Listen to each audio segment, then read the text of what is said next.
दोस्तों, स्वागत है सबका हमारे YouTube channel the Q reactors पर। बिल्कुल।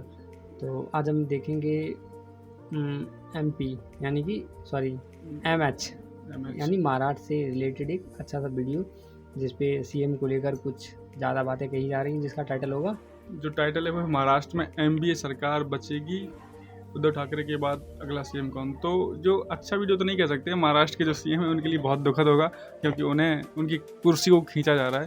तो मैं तो अच्छा इसलिए कह रहा हूँ क्योंकि हमें जानकारी तो मिलेगी, जो लोग अपडेटेड नहीं उन्हें पता तो चलेगा कि महाराष्ट्र में क्या हो रहा है। एक्चुअली बात ये है कि जो अभी महाराष्ट्र में उथल पुथल चल रही है ना, राजनीतिक क्राइसिस, तो उस पे ये वीडियो है। तो बिना समय गवाए सीधा चलते हैं वीडियो पे, लेट्स वॉच।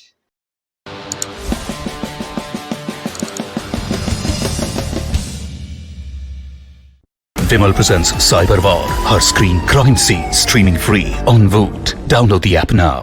महाराष्ट्र में कल सुबह से चल रही उथल पुथल के बीच आज शाम के करीब 5 बजे महाराष्ट्र के मुख्यमंत्री उद्धव ठाकरे फेसबुक पर लाइव आए। विधायकों के इधर से उधर जाने की खबरों के बीच उद्धव ने बयान जारी किया, कहा कि वो इस्तीफा देने के लिए तैयार हैं। उनकी तरफ से मराठी में दिए गए बयान में कहा गया कि एकनाथ शिंदे को सूरत जाकर बात करने की क्या जरूरत थी। कुछ विधायक यहाँ नहीं हैं, कुछ लोग फ़ोन कर रहे हैं कि वे लौटना चाहते हैं। मैंने हमेशा अपनी जिम्मेदारियों को निभाया है। मैं सीएम पद छोड़ने के लिए तैयार हूँ, लेकिन मेरे बाद कोई शिवसैनिक मुख्यमंत्री बने तो मुझे खुशी होगी। लापता विधायक यहाँ आएँ और मेरे त्यागपत्र के साथ राजभवन जाएँ।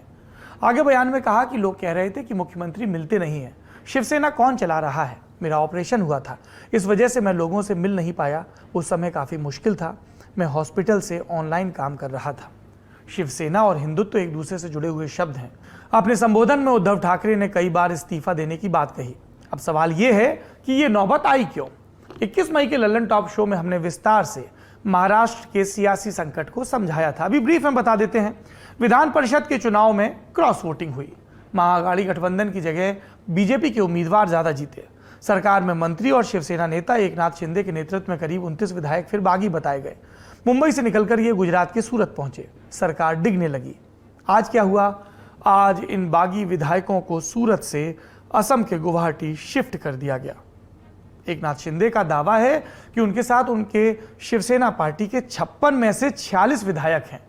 माना जा रहा है कि शिवसेना के सभी विधायकों को सूरत से गुवाहाटी भेजने की प्रमुख वजह सूरत और मुंबई के बीच का फासला है।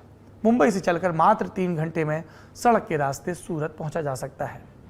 हुआ यह कि शिवसेना के 2 प्रतिनिधि मिलिंद नार्वेकर और रविंद्र पाठक सड़क के रास्ते 21 जून को सूरत पहुंच भी गए। शुरुआत में तो पुलिस ने उन्हें होटल में जाने की अनुमति नहीं दी। अब बीजेपी बार बार ये कह रही है कि इसमें उसका कोई हाथ नहीं है, तो पुलिस को उन्हें मिलने की अनुमति देनी पड़ी। फिर उनका एक विधायक एकनाथ शिंदे के चंगुल से भागने में कामयाब हुआ और वो मुंबई में वर्षा पर पहुंचा था, यानी मुख्यमंत्री का आधिकारिक आवास वर्षा। एक बयान शिवसेना विधायक नितिन देशमुख की तरफ से भी आया।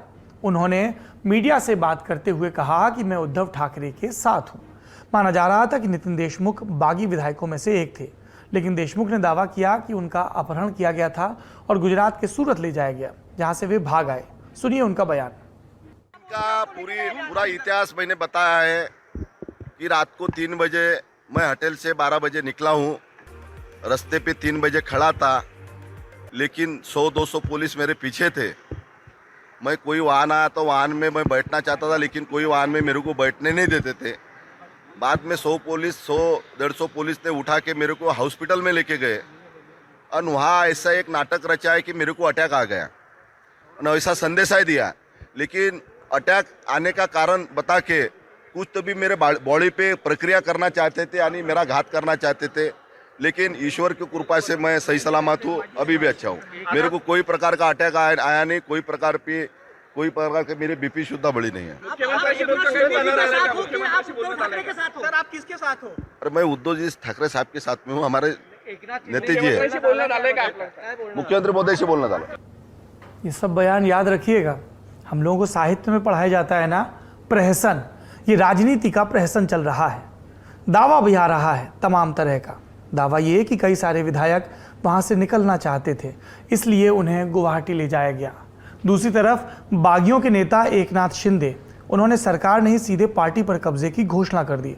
शिवसेना ने व्हिप जारी कर बुधवार शाम 5 बजे पार्टी विधायकों की बैठक बुलाई थी। उससे 50 मिनट पहले एकनाथ शिंदे ने पार्टी व्हिप को अवैध बता चीफ व्हिप सुनील प्रभु को हटाने की घोषणा की। साथ ही भरत गोगावले को अपनी तरफ से चीफ व्हिप बना दिया। खुद को विधायक दल का नेता बताते हुए 34 विधायकों के समर्थन वाली चिट्ठी राज्यपाल को भी भेजी। दावा किया जा रहा है कि गुवाहाटी में अभी शिवसेना के 35 और 2 निर्दलीय विधायक हैं। 3 और विधायक महाराष्ट्र भाजपा अध्यक्ष चंद्रकांत पाटिल के साथ गुवाहाटी के लिए निकल चुके हैं। ये बीजेपी और शिवसेना के पक्ष की बात हो गई। अब एनसीपी और कांग्रेस की बात भी सुन लीजिए। कांग्रेस ने मध्य प्रदेश के पूर्व मुख्यमंत्री कमलनाथ को ऑब्जर्वर बनाकर भेजा था।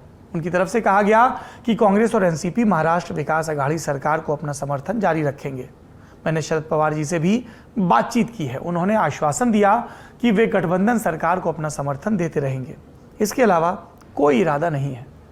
एनसीपी की तरफ से शरद पवार और सुप्रिया सुले सीएम ठाकरे से मिलने वर्षा बंगले पहुंचे।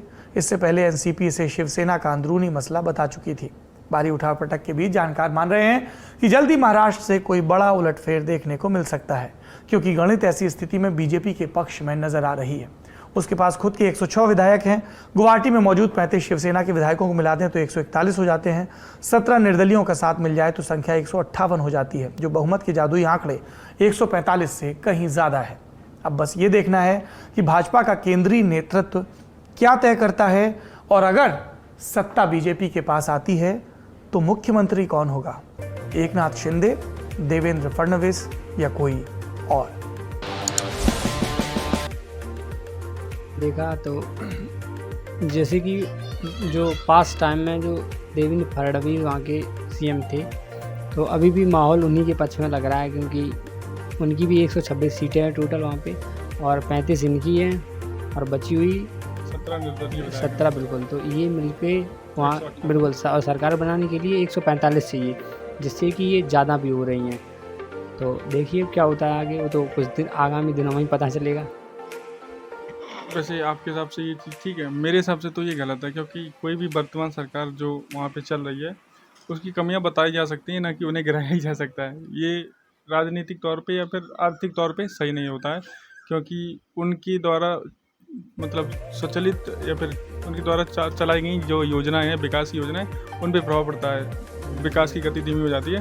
तो चलो, जो उथल पुथल मचा हुआ है मुश्किल से हमें लगता है ख़त्म होगा और निबट जाएगा धीरे धीरे। उद्धव ठाकरे का जो कार्यकाल था अभी तक का ठीक था, कोई भी मतलब दंगे वगैरह कुछ नहीं हुए वहाँ पे।